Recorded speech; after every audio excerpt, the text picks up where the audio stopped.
誰だわ。 Halo guys, selamat datang lagi di channel ini bersama gue, Reborn.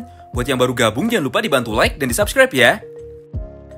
Seperti biasa, pada video kali ini kami akan kembali memberikan beberapa informasi terbaru seputar manga Tokyo Revengers. Ada beberapa hal yang akan menjadi pokok pembahasan utama. Yang pertama yaitu mengenai bocoran terbaru atau official leak dari manga Tokyo Revengers untuk chapter-chapter selanjutnya. Lalu yang kedua mengenai breakdown official art dari Imaushi Wakasa dan juga Seisu Inui. So, buat kalian yang penasaran dan mau tahu mengenai semua informasi yang akan kami sampaikan, kalian bisa simak terus ya video ini sampai habis. Kita mulai dari yang pertama, yaitu mengenai official leak atau bocoran resmi dari manga Tokyo Revengers chapter selanjutnya. Bocoran mengenai hal tersebut datang dari salah satu postingan Ken Wakui Sensei yang dibagikan pada akun Twitter resmi miliknya. Di mana pada postingan tersebut terlihat sketsa atau gambar kasar dari salah satu karakter legendaris yang ada pada manga Tokyo Revengers ini. Jika kita perhatikan sama-sama, dalam sketsa tersebut nampak seorang anak kecil yang sedang berdiri di atas sebuah tiang permainan anak-anak. Gambar tempat bermain ini adalah gambar yang sama dengan tiang bermain anak-anak yang ada pada chapter 39. Di mana pada chapter itu terlihat Keisuke Baji yang sedang berusaha memanjat tiang permainan. Sementara Sano Manjiro duduk bersantai di tiang bagian atasnya.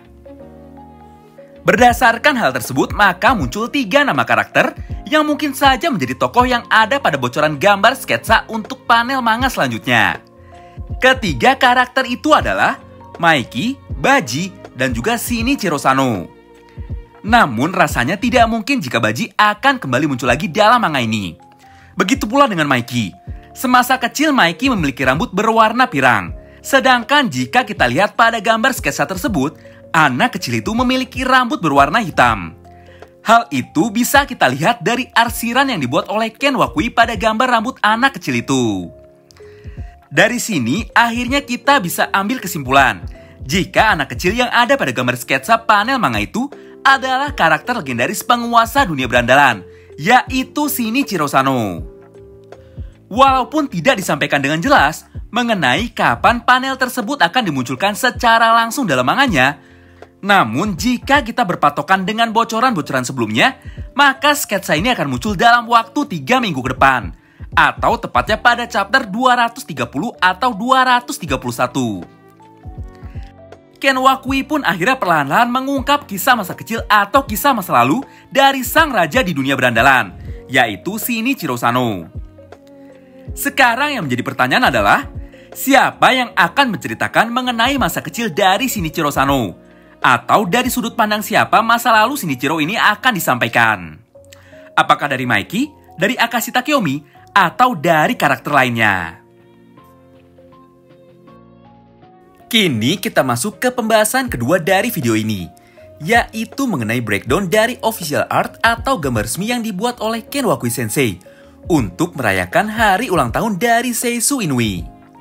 Oh iya, sebelumnya kami mau sampaikan dulu, jika official art yang digambar oleh Ken Wakui ini adalah canon, atau berkaitan langsung dengan cerita yang ada di dalam manga Tokyo Revengers ini. Pada gambar tersebut terlihat Inui dan juga Imaushi Wakasa yang sedang duduk bersantai di depan bengkel D&D milik Draken serta Inui. Dalam postingan tersebut, Ken Wakui menambahkan sebuah caption yang berisi mengenai percakapan dari mereka berdua. Di momen itu Inui berkata, "Wakakun, kau sangat hebat sekali, hingga orang-orang memberimu julukan sebagai White Leopard atau macan tutul putih." Mendengar perkataan Inui tersebut, Wakasa pun langsung merespon, "Ya, meskipun begitu atau meskipun aku kuat, tapi aku tidak pernah bisa mengalahkan Shinichiro Sano." Sebuah percakapan singkat yang memiliki banyak sekali makna. Ada 2 hal penting yang bisa kita rangkum dari gambar resmi yang diposting oleh Ken Wakui Sensei tersebut. Yang pertama adalah, ternyata selama ini Inui dan juga Wakasa sudah saling mengenal satu sama lain. Keduanya pun terlihat sangat akrab sekali. Bahkan di momen itu Inui pun terlihat sangat kagum sekali kepada Wakasa.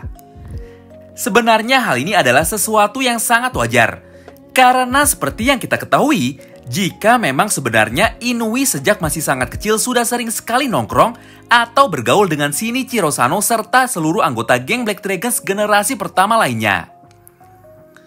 Inui merupakan salah satu saksi hidup yang mengetahui, mengenal, dan merasakan secara langsung era berandalan terbaik yang pernah diciptakan oleh Shinichiro Sano bersama dengan seluruh mantan anggota geng Black Dragons generasi pertama lainnya.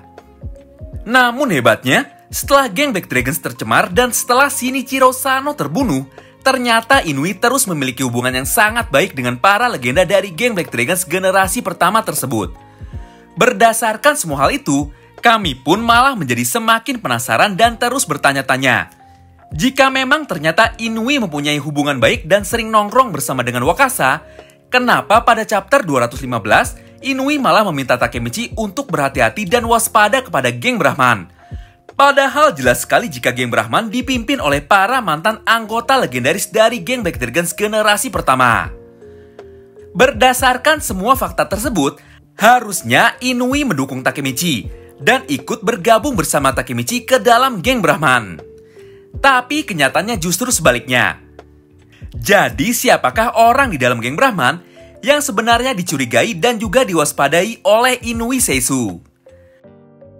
Selanjutnya, rangkuman yang kedua yaitu, dalam panel gambar tersebut, Wakasa sempat bilang, walaupun sangat kuat pada masanya, namun ternyata dirinya tidak pernah menang sekalipun ketika berhadapan dengan Shinichiro Sano. Wow, menarik banget ya. Walaupun sebenarnya perkataan Wakasa tersebut tidak menunjukkan secara spesifik mengenai dalam hal apa dirinya tidak pernah menang ketika berhadapan dengan Shinichiro Sano. Apakah dalam hal pertarungan, dalam permainan, atau dalam hal berdebat? Untuk hal yang pertama rasanya sangat tidak mungkin sekali. Karena Maiki sendiri pernah bilang, jika kakaknya itu adalah seorang berandalan yang sangat lemah dan tidak pandai bertarung. Jika Shinichiro sama dengan Takemichi, maka bisa saja yang dimaksud oleh Wakasa adalah dirinya selalu kalah atau tidak pernah menang melawan Shinichiro Sano dalam hal berdebat atau dalam urusan tekad. Menariknya, ternyata official arts atau gambar resmi yang diposting oleh Ken Wakui Sensei pada hari ulang tahun Inui yang berisikan percakapan mengenai Shinichiro Sano, ternyata hal itu memiliki hubungan korelasi atau hubungan keterikatan dengan bocoran resmi untuk panel manga di chapter selanjutnya. Keduanya sama-sama berfokus untuk memberikan petunjuk kepada kita semua mengenai kemunculan dari Shinichiro Sano. Entah apa yang akan diceritakan nantinya. Apakah mengenai mimpi dan cita-cita awal yang dimiliki oleh Shinichiro Sano, atau malah mengenai kehebatan atau kekuatan sesungguhnya dari Shinichiro Sano, hingga dirinya sampai dijuluki sebagai raja dan pemimpin dari geng terkuat di seluruh Jepang. Ya, apapun itu, yang jelas sebentar lagi kita akan diberikan jawaban oleh Ken Wakui Sensei mengenai kisah flashback dari karakter legendaris penguasa dunia berandalan di seluruh Jepang ini. Oh iya, ada sebuah trivia atau sebuah petunjuk kecil yang muncul dalam gambar official arts yang diposting oleh Ken Wakui Sensei. Pada gambar itu terlihat motif dari salah satu hewan mitologi, yaitu Kilin, yang ada pada kerat atau rak minuman yang sedang diduduki oleh Wakasa Imaushi. Kilin sendiri memiliki banyak sekali makna. Yang pertama yaitu sebagai seorang pelindung, kemakmuran, serta kesuburan. Hal ini sangatlah relevan sekali dengan sosok dari Wakasa Imaushi, yang pada manga ini berperan sebagai pelindung dari Kawaragi Senju. Lalu yang kedua, Kilin memiliki makna sebagai pembimbing atau guru bagi anak-anak.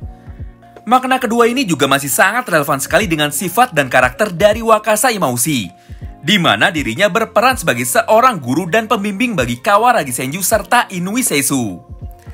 Kemudian makna yang ketiga sekaligus makna yang terakhir. Kilin bertanduk adalah spesies atau varian paling langka di antara para Kilin lainnya. Ketika hewan mitologi tersebut muncul, maka itu menyimbolkan akan terjadi kematian dari para sage atau para orang bijak. Naasnya, simbol Kirin yang diduduki oleh Wakasa adalah gambar dari Kirin bertanduk, yang melambangkan kematian dari orang bijak. Entah apa yang akan terjadi ke depannya kepada Wakasa. Kami tetap berharap mudah-mudahan tidak ada hal buruk yang terjadi kepada dirinya. Terima kasih banyak buat yang sudah simak video ini sampai habis ya. Sampai jumpa lagi di video selanjutnya. Bye-bye.